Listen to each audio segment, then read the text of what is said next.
después del cáncer de pulmón, ¿no? ¿Y cuántos casos se diagnostican por año? Son 952.000 casos por año. Y de estos 952.000, más de la mitad, casi 2/3, fallecen, ¿no? Porque el cáncer gástrico se diagnostica en etapa avanzada por lo general.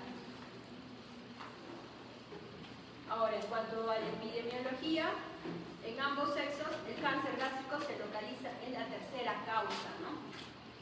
En cuanto a las mujeres, es la tercera causa también, después de mama y de cuello uterino, ¿no? En cuanto a la mortalidad, también se ubica en la tercera causa, ¿no? Para los hombres, la segunda causa después del cáncer de próstata. Esto a nivel mundial, pero a nivel de Perú cambia la epidemiología. Cáncer de Perú, el cáncer en Perú, el cáncer de pulmón es la segunda neoplasia, luego viene gástrico, ¿ya? Próstata, pulmón, gástrico. Entonces, en cáncer gástrico es importante conocer la embriología. ¿Por qué? Porque esta embriología nos va a hablar acerca de la histología, ¿no? El tipo histológico que se va a presentar.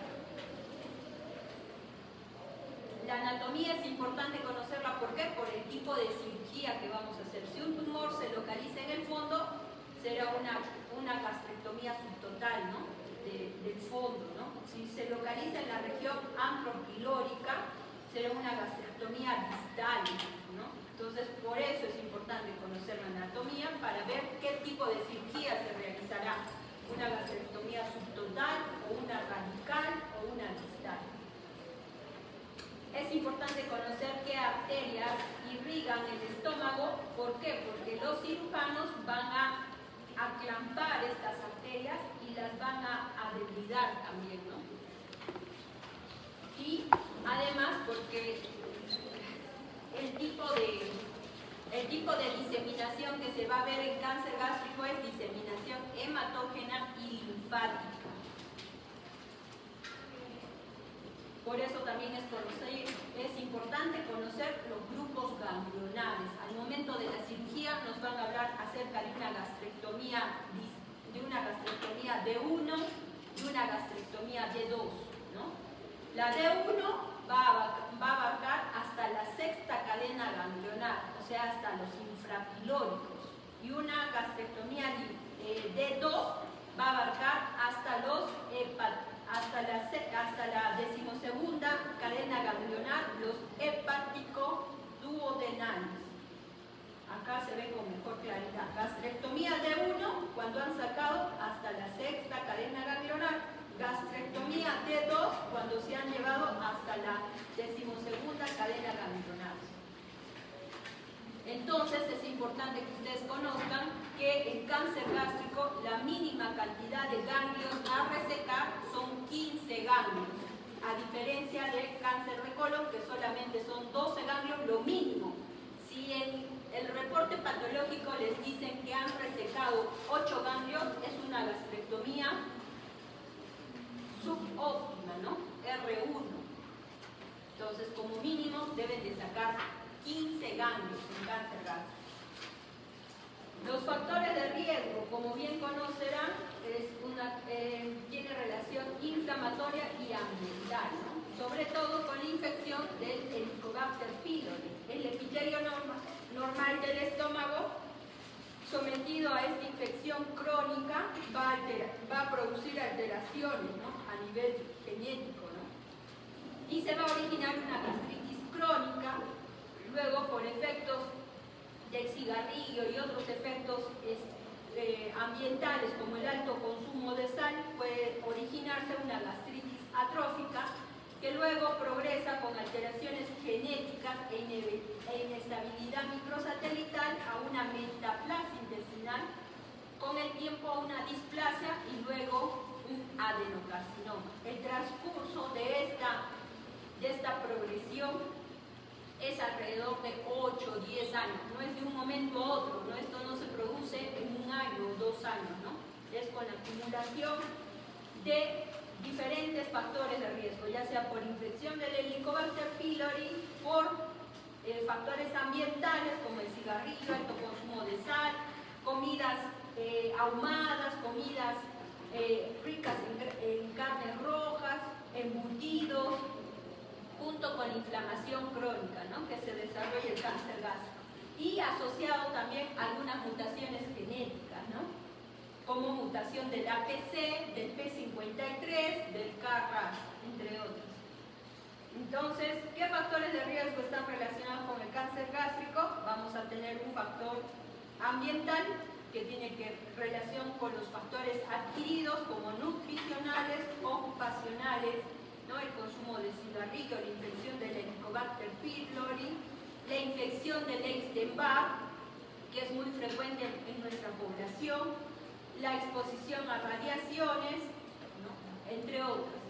Genéticos, factores genéticos, el grupo sanguíneo A tiene mayor predisposición por estar sometido a inmunosupresión, la anemia perniciosa, la historia familiar de cáncer, que haya un cáncer difuso hereditario relacionado con la mutación de la CDH1, que es la hormona que expresa que es el receptor que expresa la caderina.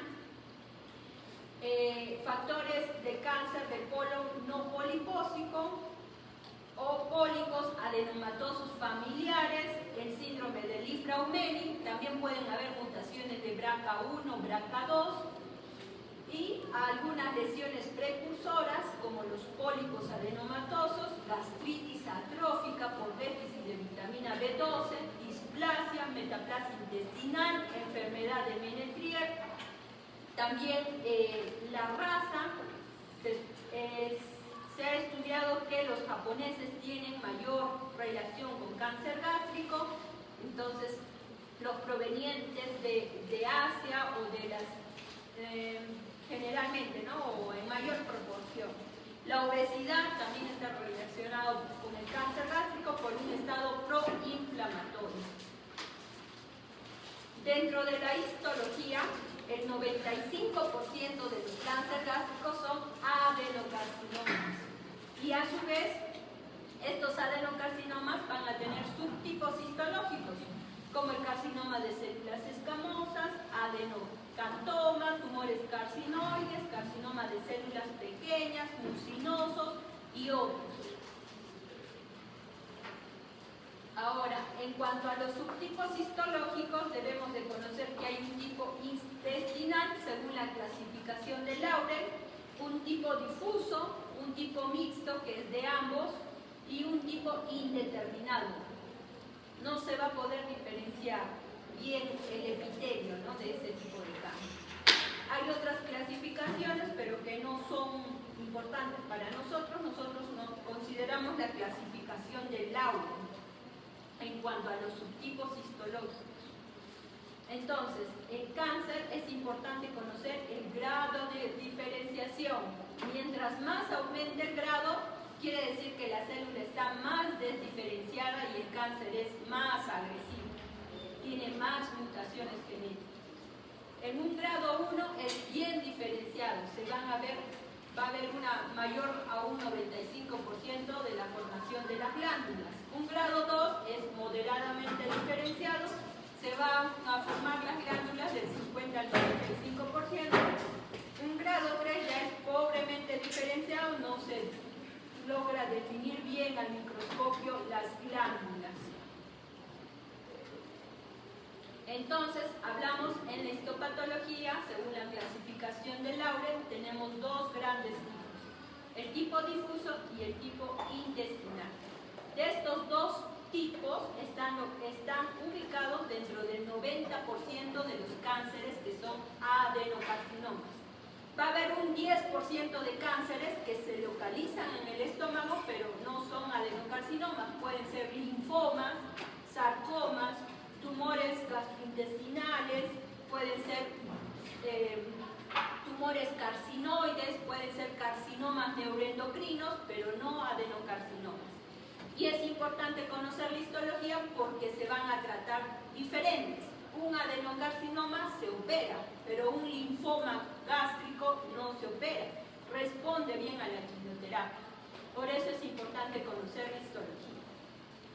A su vez, dentro de los adenocarcinomas, que tenemos los difusos y los intestinales, van a tener características propias. Dentro del difuso van a ser por lo general general de ubicación proximal, no van a tener lesiones precancerosas, por lo general se puede presentar en mujeres jóvenes, está relacionado con factores genéticos y dentro del tipo intestinal son de presentación distal, por ejemplo en región antrofilórica, van a haber lesiones precancerosas, generalmente se presentan en varones con edad avanzada y están relacionados a los factores ambientales.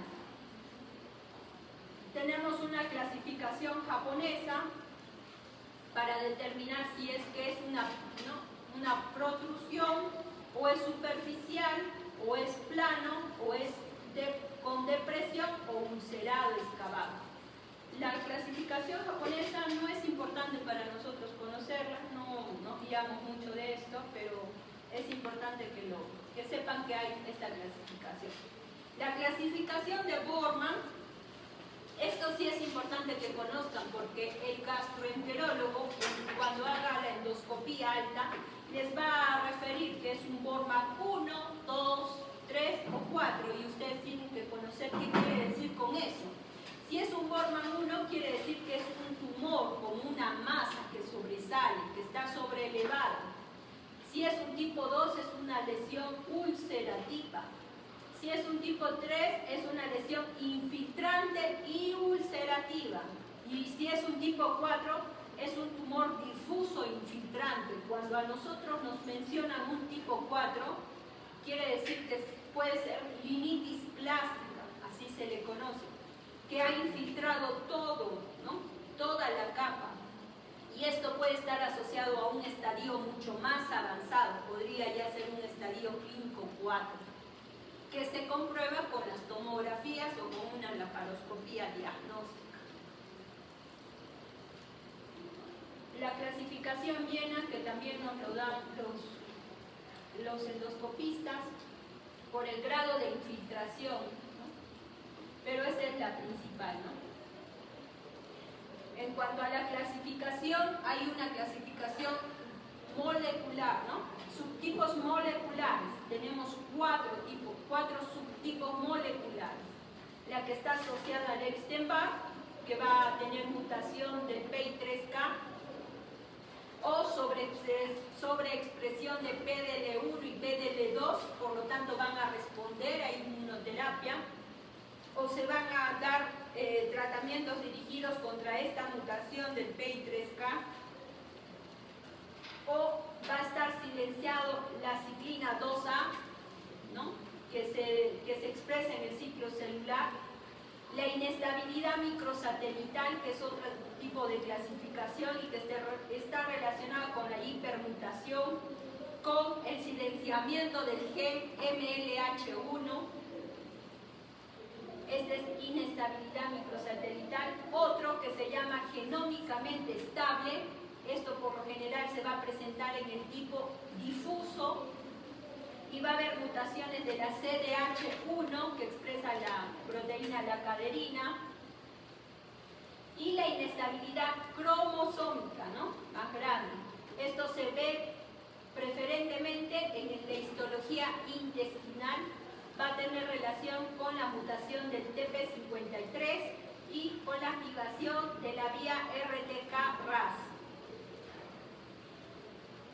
Es importante, ¿por qué es importante conocer esto? Porque son dianas terapéuticas. Utilizaremos inmunoterapia. Aquí podríamos utilizar quimioterapia básicamente en inestabilidad microsatelital, ¿no? Al igual que en ambos, ¿no? En cuanto al cuadro clínico, como ustedes conocerán, es una neoplasia que cuando se diagnostica ya está en etapa avanzada, por lo general estadio 3, estadio 4, dan síntomas recién, ¿no? Y se asocia a una pérdida de peso, anorexia, fatiga, dolor epigástrico, llenura precoz, va a haber plenitud postprandial después de los alimentos, indigestión, va a haber distensión abdominal, náuseas, vómitos. Y miren, cerca de casi del 17% van a ser asintomáticos. Por eso es que es importante en nuestra población realizar el screening, ¿no? hacerse sus chequeos preventivos, una endoscopía alta a partir de los 50 años, aunque no tenga síntomas. Y se puede repetir cada 2 años o 3 años si es que no hay síntomas, ¿no? ¿Qué marcadores tumorales están asociados con el cáncer gástrico? El CA72.4 es específico y el CA, que se eleva por lo general en todos los tumores del tracto gastrointestinal. ¿Cómo se hace el diagnóstico? Visualmente, por endoscopía alta, ¿no? Una endoscopía alta que permite la obtención de la biopsia. Y la biopsia nos va a determinar el tipo histológico que es, si es un linfoma, un adenocarcinoma, un carcinoma de células escamosas o otro tipo histológico. Para realizar el plan de este paciente que ya tiene el diagnóstico de cáncer gástrico, ¿qué vamos a pedir? Tomografías de estadiaje. Nos van a permitir ver si la enfermedad ya se diseminó a pulmones, a hígados o a otras regiones. Entonces, ¿qué pedimos por lo general? Tomografía de tórax, abdomen y pelvis, ¿no? En busca de enfermedad diseminada. Si es una enfermedad diseminada, este paciente ya no irá a cirugía, ¿no? Irá a quimioterapia. O si es que cursa con signos de obstrucción, solo se planteará una cirugía paliativa, una cirugía de derivación para que el paciente pueda alimentarse. En cuanto a la estadificación, bueno, acá es importante mencionar que algunos pacientes no se va a poder determinar el estadiaje clínico por tomografías. Y cuando hay duda de eso, se puede realizar un PET-CT, que es una tomografía por emisión de positrones que nos ayuda a evaluar la actividad metabólica de las células, ¿no? Si es que hay metástasis a distancia. El PET-CT nos va a ayudar a determinar si es que hay enfermedad a distancia. No lo tenemos en Arequipa, por lo general se realiza en Lima. En el caso de que no tengamos a disposición el PET-CT, ¿no? Y necesitamos saber el estadiaje, se puede someter al paciente a una laparoscopía diagnóstica, ¿no? Con conversión a una laparotomía si es que el cáncer es localizado. Entonces, si es que hay mucha duda del estadiaje, el paciente va a la laparoscopía diagnóstica. Si encuentran que hay implantes peritoneales y no hay signos de obstrucción, el paciente va a quimioterapia porque es un cáncer avanzado con implantes peritoneales. Pero si el cáncer está localizado, no encuentran enfermedad diseminada, la convierten a una laparotomía y realizan la gastrectomía con linfadenectomía, ¿no? En cuanto al estadiaje, es importante que todos los cánceres tienen un estadio clínico determinado por el T, el N y el M. El T muchas veces va a decirnos, va a hablar acerca de la profundidad del tumor, si sobrepasa la mucosa, la submucosa o la serosa. En otros cánceres nos hablarán del tamaño, si es 2 centímetros, 5 centímetros, ¿no? En el caso del cáncer gástrico nos habla acerca de la capa que esté infiltrando. Será un T1A si es que infiltra la lámina propia o la muscular submucosal. Ya será un T2 cuando ya invadió la muscular propia, ¿no? Y además un T3 cuando hay penetración de la subserosa con los tejidos adyacentes, ¿no? O un T4 cuando ya va a invadir el peritoneo visceral. El N nos habla acerca de los ganglios, ¿no? ¿Cuántos ganglios han estado infiltrados? Y este N nos lo reporta patología al momento de realizar la gastrectomía, ¿no? Y acá, como ven, L3A cuando ha habido metástasis en cerca de 7 a 15 ganglios infiltrados por cáncer. Cuando ya han sido más de 15 ganglios infiltrados, será un N3B. A medida que va aumentando el compromiso ganglionar, esto nos habla a favor de mayor riesgo de recurrencia. Y el M, que nos va a hablar acerca de metástasis a distancia. Por ejemplo, metástasis en pulmón, metástasis en hueso, en hígado. No así la metástasis o la infiltración contigua. Digamos, si en cáncer el tumor se localiza en esta parte inferior, ustedes saben que está cerca, aquí está cerca el páncreas, ¿verdad? Está pasando la subserosa y está infiltrando el páncreas por contigüidad. Este M no determina 1, ¿no? Determina infiltración, un T4B sería, ¿no? Porque está infiltrando estructuras adyacentes. Cerca del estómago está el páncreas. Por eso es una infiltración adyacente. A distancia nos hablaría acerca de, por ejemplo, si es que se localiza aquí el cáncer y hay infiltración en los ganglios retroperitoneales que se ubican hacia abajo. Eso sí sería un M1, porque es enfermedad a distancia y no adyacente. Entonces, haciendo la relación de TNM, tendremos un estadio 1, 2, 3, 4, ¿no? Un 3C si ya habrá mayor compromiso ganglionar, un 3B si el compromiso es poco, ¿no? Nosotros, por lo general, a pesar de ser especialistas, estos estadiajes clínicos no nos los sabemos de memoria. Siempre, para asegurarnos, nos remitimos, ¿no? a nuestras guías para decir, efectivamente es un T2A o es un T2B. ¿Por qué es importante para nosotros conocer el estadiaje? Porque pacientes que han sido operados irán a un tratamiento adyuvante con quimioterapia o radioterapia, si es que es un estadio clínico 2B. A partir de 2B para adelante van a tratamiento adyuvante. El estadio clínico 2A y 1B, en dependencia de la infiltración que tengan de ganglios, irán a tratamiento con radioterapia. Si es que han tenido bastante infiltración ganglionar, irán a radioterapia concurrente. N1 es con compromiso de 1 o 2 ganglios, ¿no? En el estadio 2A ya es compromiso de más de 2 ganglios. Perdón, acá. Será compromiso de 3 a 6 ganglios, ¿no? Entonces a estos pacientes les daremos radioterapia adyuvante y en algunos casos seleccionados irán a quimioterapia adyuvante. ¿De qué depende? De los factores de riesgo, si hay antecedentes patológicos en la familia, si en la patología nos reportan infiltración linfovascular, perineal, si nos reportan márgenes comprometidos, entonces nosotros daremos adicionalmente radioterapia o quimioterapia. En cuanto a los factores pronósticos, les había mencionado, ¿no? La extensión del tumor es un factor pronóstico, ¿no? El tamaño, ¿no? Si es que hay metástasis peritoneales, ¿no? El pronóstico es malo, ¿no? La sobrevida es 1 año máximo con quimioterapia, ¿no?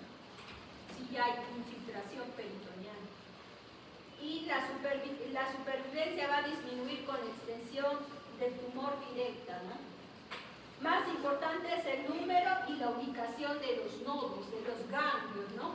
Les he dicho, a mayor compromiso ganglionar, peor pronóstico, más riesgo de que regrese el cáncer. El pronóstico es generalmente peor en los carcinomas de grado alto, ¿no? Los G3, o los que son difusos, los que nos dicen que son Bormann 4, ¿no? O de tipo difuso. No responden bien a la quimioterapia, ¿no? Aquí se repite. Entonces, en cuanto a cáncer gástrico, ¿alguna pregunta?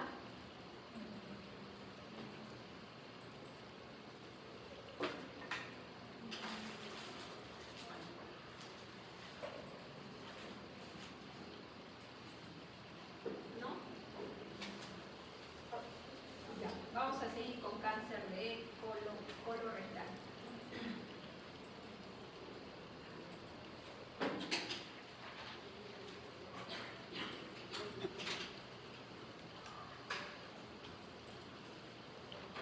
En cáncer colorectal causa de cáncer en incidencia a nivel mundial.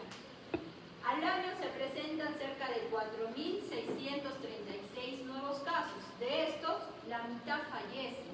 También se diagnostica en un estadio clínico 4 o 3, donde es mayor riesgo el de recurrencia. Y el 31 de marzo se conmemora, ¿no?, el Día del Cáncer Colorectal. En cuanto a la incidencia, nosotros nos ubicamos cerca del 10.7% de incidencia a nivel mundial. En cuanto a la mortalidad, nosotros nos ubicamos cerca del 6.4%, ¿no?, en mortalidad. En cuanto al, aquí la incidencia en los hombres es la tercera causa, ¿no? Después de próstata, después de estómago. Esto cambia, ya les he dicho, en Perú, ¿no? La segunda causa es pulmón, luego viene estómago, luego viene cáncer colorectal. A nivel mundial, esta es la epidemiología a nivel mundial. Mama, acá viene pulmón, mama, cuello uterino, pulmón, estómago y recién colorectal. En cuanto a Arequipa, ¿no?, se ubica todavía en Arequipa, miren, es diferente a nivel de otras provincias, ¿no? Se ubica dentro de la séptima causa, después de próstata, mama, cuello uterino, estómago, pulmón, linfoma no Hodgkin, vesícula biliar es más frecuente que el cáncer colorectal. Yo diría que no es tan de repente en ciertas partes, ¿no? Por ejemplo, los pacientes que son más de zonas de altura, de zonas alejadas, tienen más cáncer de vesícula biliar. Los pacientes que son más de ciudad tienen más cáncer colorectal. ¿Y por qué? Porque está asociado directamente al alto consumo de carnes rojas. Los hábitos han cambiado. Ahora se consume, creo, parrillas todos los fines de semana, ¿no? Y es carne ahumada. En el desayuno, ¿qué encuentran? Embutidos, ¿no? O alimentos marinados. Creo que ceviche comen interdiario, ¿no? O alimentos muy salados, ¿no?, como las aceitunas, ¿no? Entonces, eso ha cambiado en nuestra realidad, ¿no? Es importante conocer la embriología, sí, porque el intestino anterior va a dar lugar al esófago, al estómago y al duodeno. El intestino medio va a dar lugar al intestino delgado y a las 2/3 partes proximales del colon. Y el intestino posterior va a dar lugar al tercio distal del colon y al sistema genitourinario. El intestino medio va a dar origen, acuérdense, a las 2/3 partes proximales del colon y el intestino posterior al tercio distal. Ahorita les voy a mencionar por qué es importante conocer esto. En cuanto a la anatomía, también es importante conocerlo porque el cáncer de colon derecho da diferentes síntomas que el cáncer de colon izquierdo y el tratamiento también será diferente. Es importante conocer las arterias. ¿Por qué? Porque los cirujanos van a disecar estas arterias, ¿no? Van a tener que disecar hasta la arteria mesentérica inferior o hasta la arteria vena cólica izquierda, dependiendo de la localización del tumor. Igual, el recto es importante conocer la anatomía por el tipo de tratamiento que va a llevar el cáncer de recto. Cáncer de recto superior va a ser tratado diferente al cáncer de recto medio e inferior.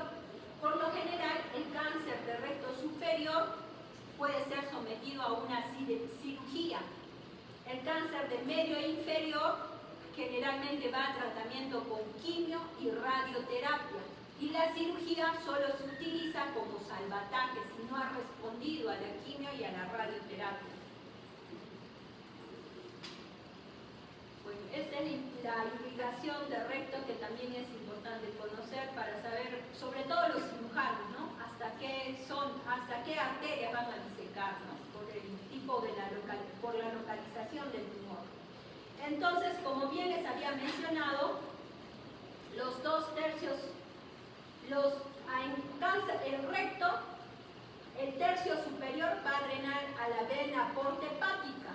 Por eso, tumores que se localizan en el recto superior van a dar metástasis más al hígado, a diferencia de los tumores que se localizan en el recto medio e inferior, que por drenar a las venas ilíacas y estas a su vez a la vena cava inferior, van a dar más metástasis a nivel pulmonar por el sistema de vena cava, que es más sistémico. Igual es investigación.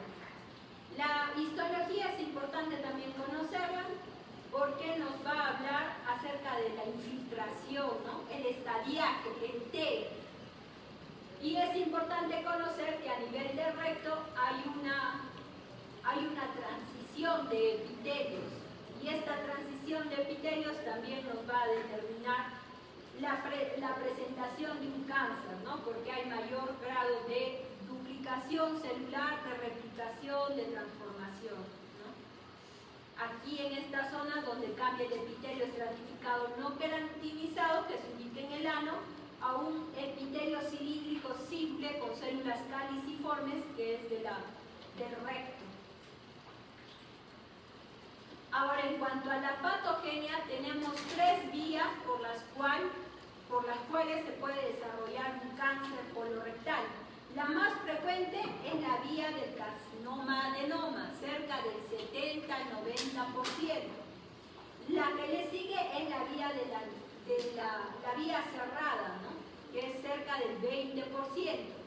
Y de un 2 a un 7% se presenta por inestabilidad microsatelital. Dentro de la vía más frecuente, que es la de la adenoma-carcinoma, tenemos asociado la poliposis adenomatosa familiar, que va a tener alteración o mutación del gen APC, al igual que el cáncer esporádico. Cuando hablamos de cáncer esporádico, no está relacionado a ninguna causa genética, ¿no? Se produce por otras causas, ¿no? Pueden ser ambientales. Aquí vamos a tener la mutación del KRAS, del BRAF, del TP53.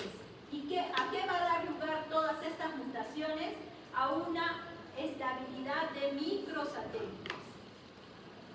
Dentro de la vía cerrada tenemos de 2 tipos. La tradicional, que también está relacionada con KRAS y BRAF, pero estos van a activar la mutación a nivel de otros genes.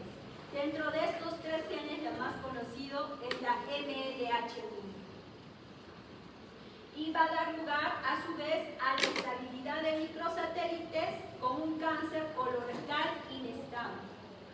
Dentro de la inestabilidad de microsatélites, aquí mencionamos al síndrome de Lynch, que es la enfermedad no polipósica, que está relacionado con 4 genes principalmente, con la mutación de los genes reparadores, Mish-Mash-Repair. Dentro de estos, los 4 genes principales son MCH2, MCH6, MLH1 y PMS2. Esos son los 4 principales. Que al estar alterados estos 4 genes principales dan lugar al síndrome de Lynch.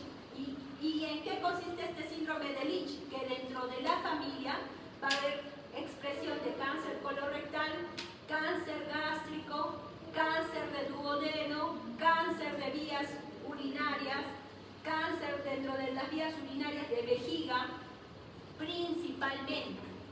Entonces, este síndrome de Lynch también sería un factor de riesgo en cáncer gástrico. No es tan frecuente, pero también se presenta.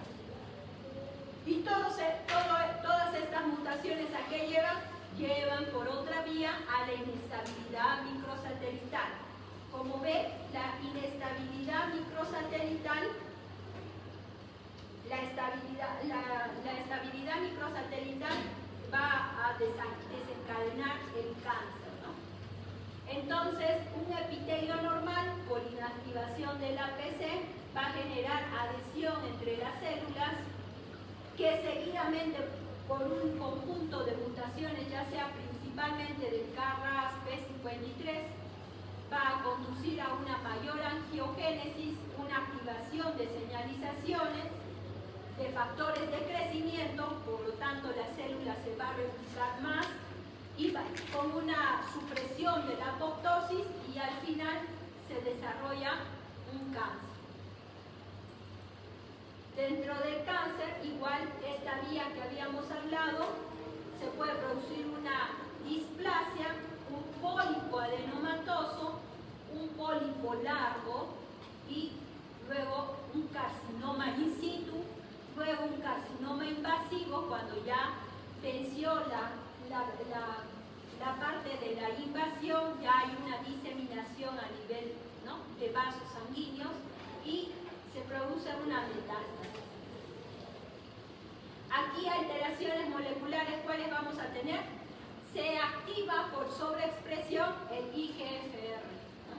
Y este va a aumentar la señalización a nivel intracelular de diferentes vías, como la vía MAP, PI3K, STAT, y se va a sobreexpresar este gen en un 80-90% de los pacientes con cáncer colorectal. Cuando encontramos esta sobreexpresión, es un paciente que va a tener mal pronóstico. Es una diana terapéutica también, ¿no?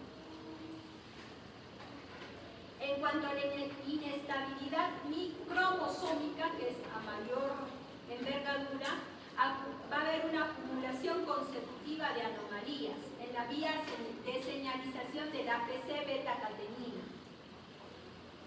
Esto va a dar lugar a una proliferación celular y a una inhibición de la apoptosis. Ustedes saben, ¿no?, que dentro de un ciclo normal es necesario que muera la célula, ¿no? Si no muere la célula hay un sobrecrecimiento y se producen alteraciones de la célula, ¿no?, alteraciones genéticas. Entonces, si es que tenemos la sobreexpresión del EGFR, podemos dar como tratamiento panitumumab, cetuximab, además de quimioterapia. Es una diana terapéutica. Por eso es la importancia de conocer si es que está alterado o no esta vía. Si está alterado el BRAF, daremos tratamiento con bemurafemib o dravafemib, ¿no? Estos medicamentos por lo general son muy tóxicos, no se usan de manera rutinaria. Solamente cuando ya ha sido un paciente que ha progresado a muchas líneas de quimioterapia y no tenemos otra opción, usan este tratamiento, ¿no? Las alteraciones del BRAF, del MEK, son alteraciones genéticas más agresivas. Por lo tanto, los tratamientos también son más agresivos, generan más toxicidad y solamente se usan cuando ya se ha progresado hasta 3 líneas, ¿no?, de los otros tratamientos.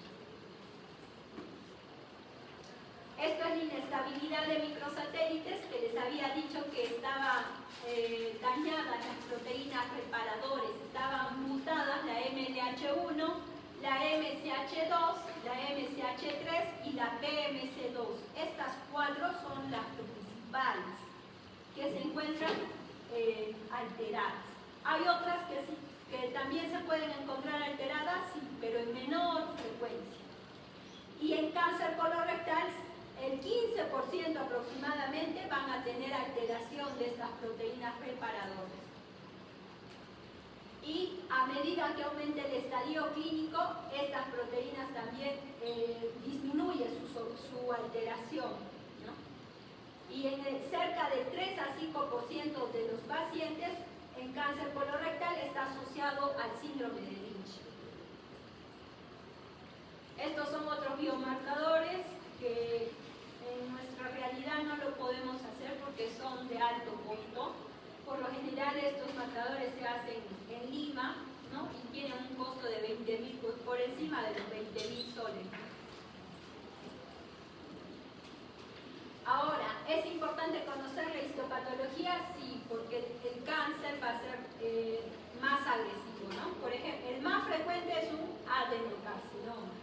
También pueden haber carcinomas medulares, micropapilares, adenocarcinoma de subtipo mucinoso, que es mal respondedor a quimioterapia.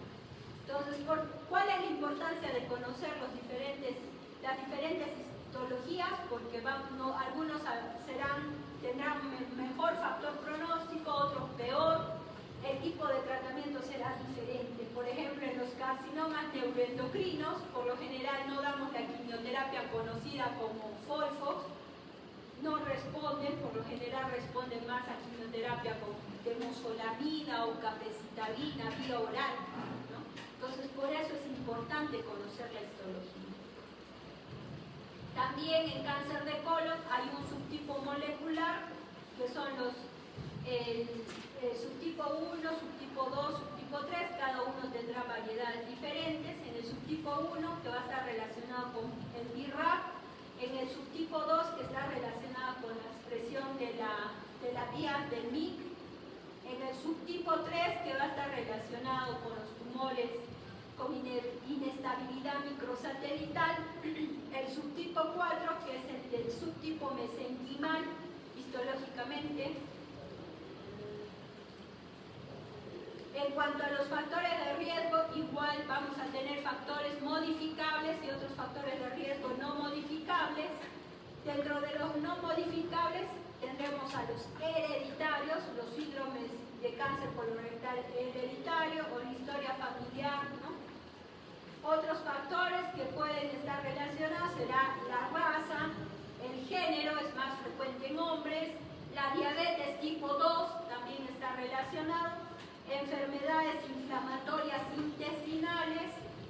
Dentro de los factores de riesgo modificables, a la cabeza, cigarrillo, alto consumo de carnes procesadas, el alcohol, alto consumo de carnes rojas, el bajo consumo de vegetales, de verduras, de frutas, la obesidad, la poca actividad física, ¿no? La dieta pobre en fibra, entre otros. El bajo consumo de vitamina D, que actúa como un antioxidante, entre otros, ¿no? Ahora, dentro del cáncer colorectal vamos a tener 3 o 4 tipos. El esporádico, que es el que está relacionado con diferentes factores ambientales, el asociado a enfermedades inflamatorias, el cáncer familiar polipósico y el cáncer hereditario no polipósico, que en este grupo está el síndrome de Lynch. Entonces, dentro de la enfermedad inflamatoria intestinal tenemos dos: la enfermedad de Crohn y la colitis ulcerosa. Entonces, estos pacientes que tienen cualquiera de estas dos enfermedades van a tener un riesgo incrementado para el cáncer, que va a ir aumentando conforme van pasando los años. Por ejemplo, en la enfermedad del Crohn, miren, a los 10, 20 y 30 años el porcentaje de que tenga cáncer de colon aumenta, ¿no? Se va duplicando casi. Y en la colitis ulcerativa pasa de igual manera, ¿no? La colitis ulcerativa es la enfermedad inflamatoria que va a sobreexpresar mayor cáncer colorectal. En estos pacientes hay una disyuntiva, ¿no? Si es que se hace colectomías profilácticas. Estas colectomías profilácticas en estos pacientes van a ir en dependencia de cuánto tiempo llevan con la enfermedad, de que si tienen control de la enfermedad, de que si tienen asociado además cáncer en la familia colorectal, o si es que tienen otras mutaciones genéticas. Esto se discute en un comité multidisciplinario con gastroenterólogos, patólogos, cirujanos oncólogos y oncólogos, para ver si es que estos pacientes van a ir a una colectomía o solamente vigilancia. Porque sí o sí van a desarrollar en algún momento cáncer, ¿no? Conforme van aumentando los años. Dentro de los síndromes familiares tenemos la poliposis adenomatosa familiar, que está relacionado con la mutación del gen APC. Entonces, en estos pacientes es importante conocer el tipo de pólipos: pólipos no neoplásicos y pólipos neoplásicos. ¿Cuáles van a ser neoplásicos? Los tubulares, los y conforme va aumentando el porcentaje o va aumentando el tamaño, se van a ir, pueden tener más riesgo de transformación maligna, ¿no? Entonces, aquí se establece que el cáncer colorectal se origina casi siempre de un adenoma preexistente. Este es un adenoma tubular que se ve en la colonoscopía de esta forma. Este es un carcinoma tubulovelloso, ¿no? Como lo ven aquí. Y los vellosos que se ven más largas las lesiones, ¿no? En cuanto al cáncer colorectal hereditario, pero sin poliposis, tenemos el síndrome de Lynch, ¿no? Que está asociado con las mutaciones que ya les había mencionado. ¿Hay criterios para determinar un síndrome de Lynch? Sí. ¿Por medio de qué criterios? Por medio de los criterios de Ámsterdam 1 y Ámsterdam 2, ¿no? ¿Qué otros criterios utilizamos? Además, los criterios de Bethesda, ¿no? Aquí descritos, si es que hay antecedentes en la familia, que hayan debutado antes de los 40 años, si hay cáncer colorectal también en la familia, de tipo de células en anillo de sello, entre otros, ¿no? ¿Cómo se hace el tamizaje de cáncer colorectal? Se hace de dos formas: en los pacientes que tienen bajo riesgo y en los pacientes que tienen alto riesgo. En los de bajo riesgo o riesgo intermedio son aquellos pacientes que son menores de 50 años, no tienen historia familiar de cáncer en la familia, no tienen historia de adenomas y no tienen enfermedad inflamatoria intestinal. En estos pacientes, ¿qué se les hace? Se les hace primero un examen de heces, de sangre en heces oculta, ¿no? El tébeno en heces. Si sale positivo, la llevaremos a que se haga una colonoscopía. Si no encontramos pólipo, se repetirá la colonoscopía en 5 o 10 años, ¿no? Si sale que tiene pólipo, se realizará la polipectomía. Dependiendo del pólipo que salga, si es un túbulo velloso o un velloso, se repetirá la colonoscopía cada 3 años, ¿no?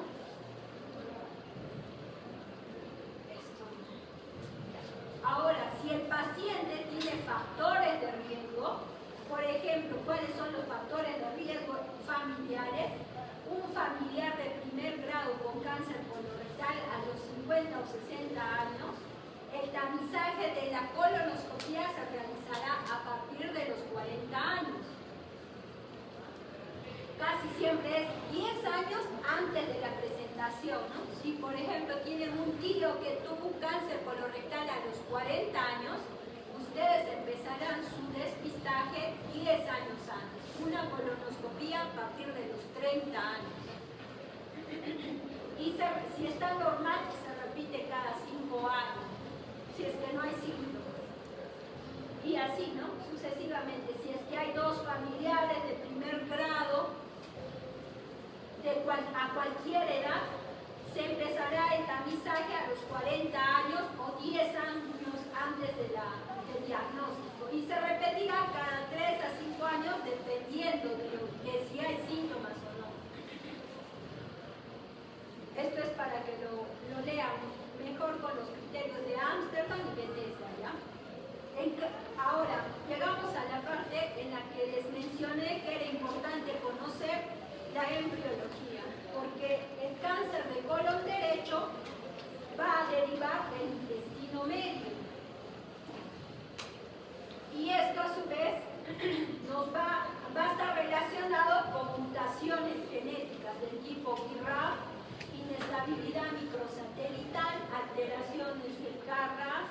Por lo general se presenta en mujeres, por lo general va a tener una histología mucinosa, por lo general deriva de la vía de las lesiones de pólipos sésiles cerrados, a diferencia del cáncer de colon izquierdo, que embriológicamente se desarrolla en el intestino inferior, y esto va a estar relacionado con el TP53, mutaciones genéticas del TP53 con mutaciones genéticas del APC a diferencia del colon derecho.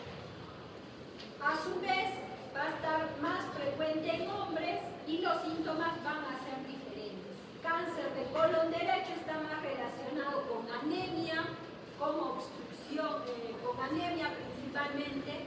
El colon derecho tiene mayor calibre, por lo tanto el tumor va a crecer más, va a extender más, es más flexible, a diferencia del cáncer de colon izquierdo, que se va a relacionar con más cuadros de obstrucción, de sangrado, de rectorragia. El cáncer de colon izquierdo es más fijo, cede menos, por lo tanto se obstruye más. A su vez, el cáncer de colon derecho va a tener mayor inestabilidad microsatelital y por lo tanto va a responder mejor a la inmunoterapia. Cáncer de colon derecho responde mejor a inmunoterapia.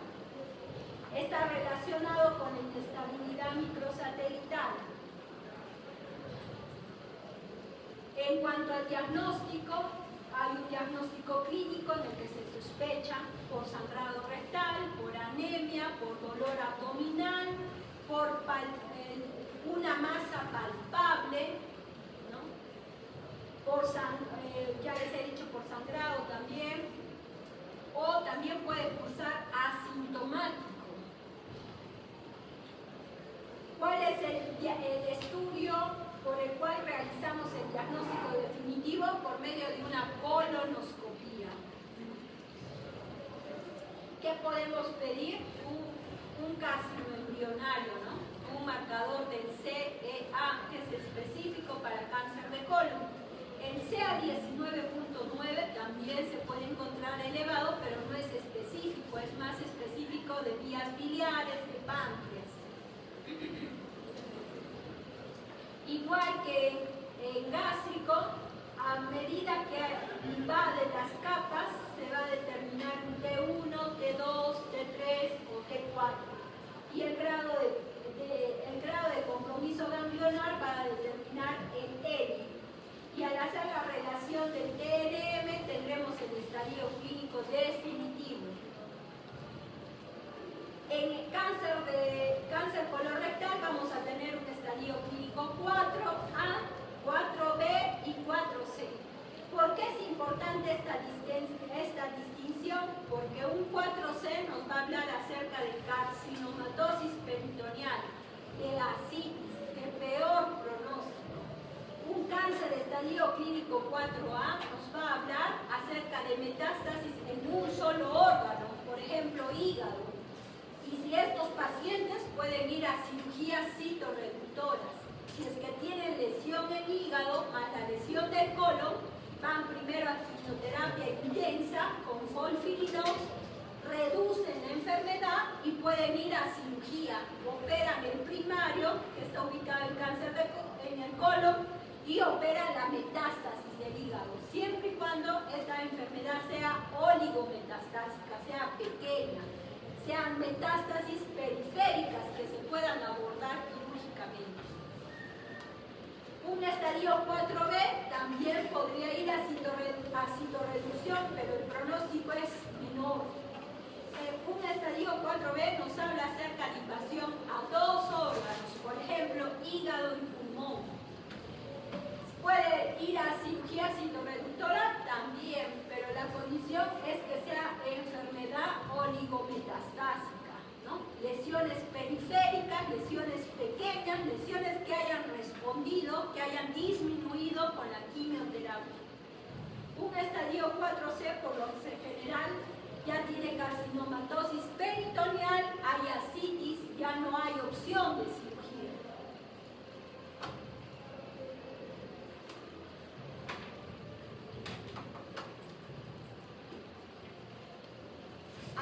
El grado histológico en cáncer colorectal también es importante. Mientras más avanza el estadio clínico, también peor grado histológico tiene, ¿no?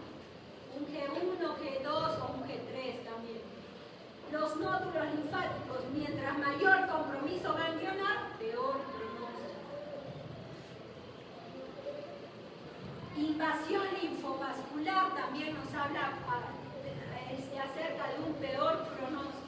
tipo histológico, también peor pronóstico en los neuroendocrinos, en los carcinomas medulares.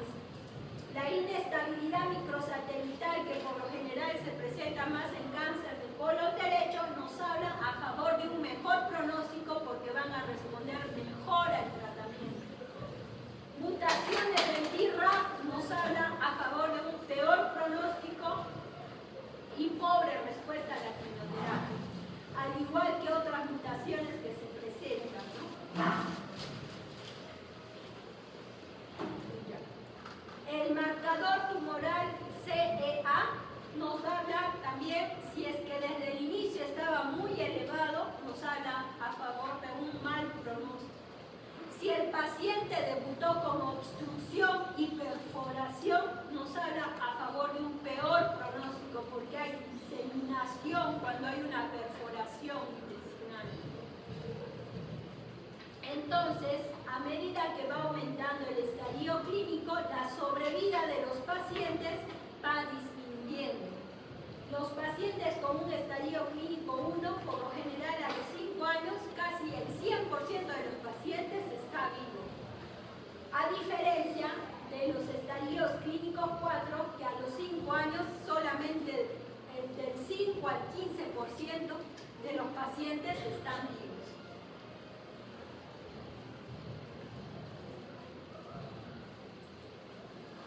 Preguntas de cáncer colorectal.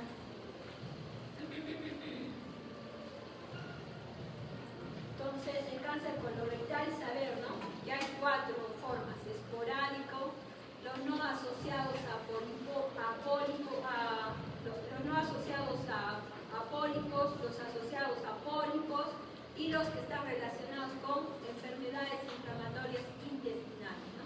Esos 4 grupos hay que conocer.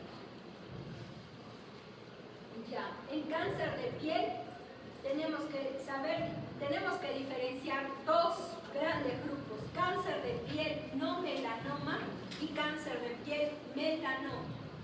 Dentro de estos 2 tipos de cáncer de piel, los no melanoma a su vez se dividen en 2 grupos principalmente: los carcinomas vasocelulares, que son la de los viejitos, y los carcinomas espinocelulares o escamosos, que son más agresivos que los vasos celulares. De estos cánceres de piel, recuerden, el 95% son no melanoma y el 5% van a estar relacionados con melanoma. Dentro de la incidencia mundial, cerca de 2 a 3 millones van a tener cáncer de piel no melanoma, ¿no? Y de estos, cerca de 325.000 se van a presentar como casos nuevos de melanoma anualmente. ¿Dónde va a haber mayor tasa de cáncer de piel? En Australia, Nueva Zelanda, norte de Europa, Estados Unidos, y va a estar relacionado con la población de piel clara, con alta exposición solar, por lo general. En Latinoamérica dice que hay una incidencia menor, o también está asociado a un subregistro, ¿no? Por lo general no tenemos actualizados nuestros registros de cáncer aquí en Arequipa. Sin embargo, el melanoma va a tener mayor frecuencia en Chile, Argentina y Uruguay. El cáncer de piel está dentro de los 10 cánceres más frecuentes, ¿no? Y ha ido en aumento en las últimas décadas. ¿Cuáles son los factores de riesgo para cáncer de piel? A la cabeza, las radiaciones ultravioletas. Los factores fenotípicos, el fototipo 1 y 2, que corresponde a las personas de piel clara, ¿no?, que tienen cabello rojizo, ojos claros, con pecas, ¿no? Los factores genéticos: hay historia familiar de melanoma en la familia, hay síndrome de nevus displásico asociado a mutaciones germinales de la CDKN2A, ¿no?, que es la ciclina 2A, ¿no?, o factores inmunológicos relacionados pacientes que tienen trasplante de órganos y que usan inmunosupresores, o pacientes con inmunosupresión, ¿no? Pacientes con tuberculosis, con VIH. Otros factores: la edad avanzada, la radioterapia previa, la exposición a arsénico, enfermedades genéticas como el xeroderma pigmentoso. Hay lesiones importantes que debemos de conocer, como la queratosis actínica, que es una lesión precancerosa para el carcinoma espinocelular. El nevus displásico, que es un factor de riesgo, una lesión premaligna para melanoma. La enfermedad de Bowen, que es un carcinoma in situ de células escamosas. En cuanto a las radiaciones ultravioletas, vamos a tener la de los rayos UVA, UVB, que es la principal causa de cáncer de piel, la radiación ultravioleta UVB.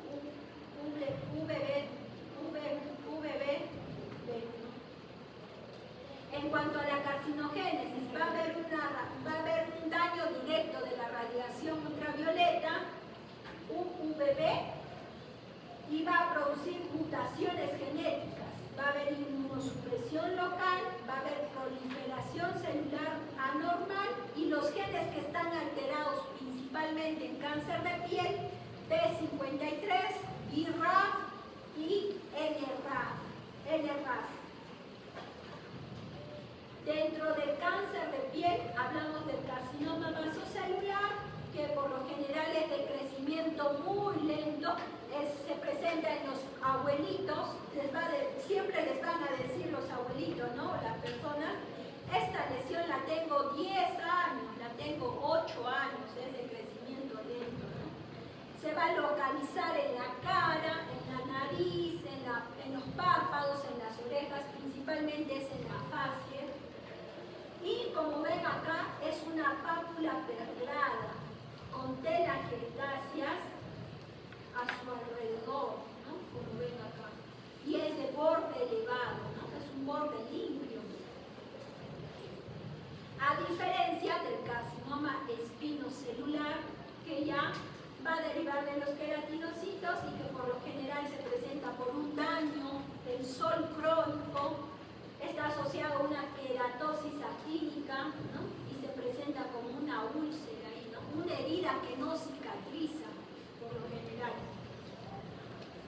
¿Tiene mayor potencial de metástasis? Sí, pero a nivel de ganglios. Por lo general no hace metástasis en pulmones, en hígado, no se disemina rápidamente a otro lugar. A diferencia del melanoma maligno, que ya de por sí con una lesión pequeñita, menor a 1 centímetro, puede hacer diseminación en otros lados. Entonces representa cerca del 3 a 5% de todos los cánceres de piel. Es más frecuente en las mujeres, con una relación de 2 a 1. Y va a ocurrir entre los 30 y 60 años, con un pico a los 50 años. ¿Cuál es el lugar más frecuentemente? La cabeza, no solamente la cara, en el cráneo, ¿no? También hay lesiones ocultas, una herida que no sana, ¿no? En la cabeza cerca del 23.3%, seguido del tronco y de la extremidad superior. También hay en la extremidad inferior, ¿no? Bueno, está dentro de las 10 primeras causas de cáncer de piel a nivel de Perú. Lesiones precursoras para melanoma: tenemos el nevus melanocítico común, congénito, o los adquiridos, o los nevus atípicos o displásicos, que son asimétricos, heterocrómicos, el léntigo maligno, que también se denomina nevus melanocítico de Hutchinson, el tumor de Spitz, que es el melanoma de la infancia, que la edad de diagnóstico es a partir de los 10 años, el nevus azul, que afecta a la dermis papilar y a la reticular. Entonces, dentro de los factores de riesgo tenemos la edad, el género, género para melanoma, ¿no? Estos factores de riesgo son principalmente para melanoma. La edad, el género, el seroderma pigmentoso que tiene relación con el defecto o la mutación de una enzima,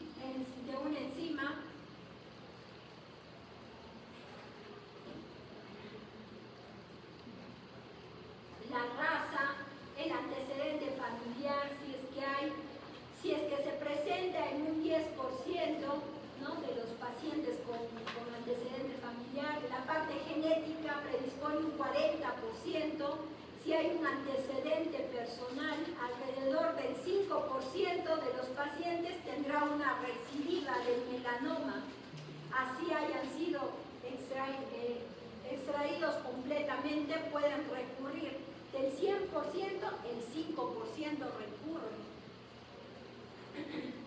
La exposición a la luz ultravioleta, los rayos UVB, el fototipo que les he dicho, los lunares que van a ir apareciendo entre la infancia y la juventud.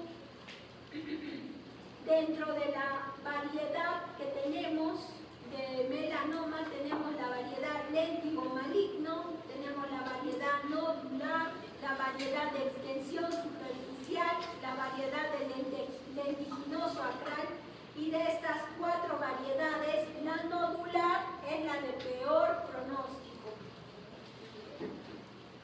El léntigo maligno dice no va a existir alteraciones en la superficie, se van a ver como una mancha, ¿no? O pueden llegar a desarrollar, si es que el diagnóstico es tardío, se puede presentar una úlcera. La variedad de extensión superficial, como lo observan aquí, va a haber una alteración de la superficie, ¿no?, con una sobreelevación y una lesión plana al costado, que va a ir creciendo irregularmente, ¿no?, y se va a ir extendiendo, ¿no? El melanoma nodular, que es el de peor pronóstico, y siendo una lesión de este tamaño tan pequeñita, ya puede hacer metástasis a pulmones, cerebros, a otros órganos. Por lo general, va a ser invasor desde su inicio, ¿no? Y esta lesión, que es acral lentiginosa, que es la más típicamente conocida como una herida, una úlcera, ¿no? Una úlcera por presión o una úlcera que no cura, como en los pacientes diabéticos, ¿no?, de color oscuro, ¿no?, que puede salir en el lecho unguial. Y a veces piensan que es un lunar de la infancia, ¿no? Va a tener crecimiento radial, pueden ser lesiones vegetantes que no duelen y pueden sangrar bastante.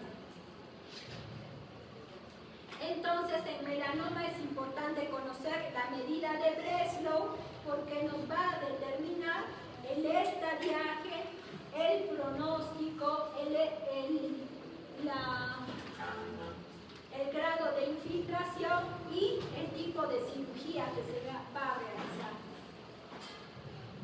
Aquí antes teníamos 2 medidas.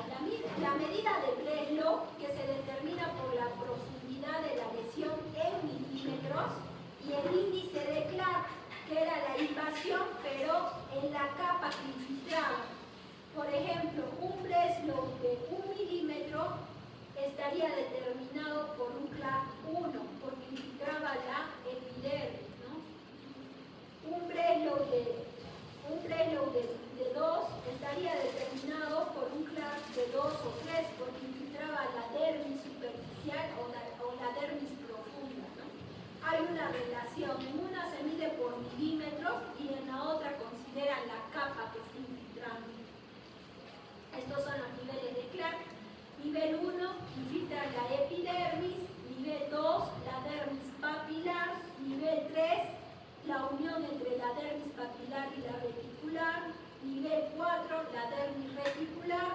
Y un nivel 5, ya cuando está infiltrando el tejido subcutáneo. ¿Qué debemos de conocer para examinar, hacer la exploración clínica de melanoma? El ABC, ¿no? Asimetría.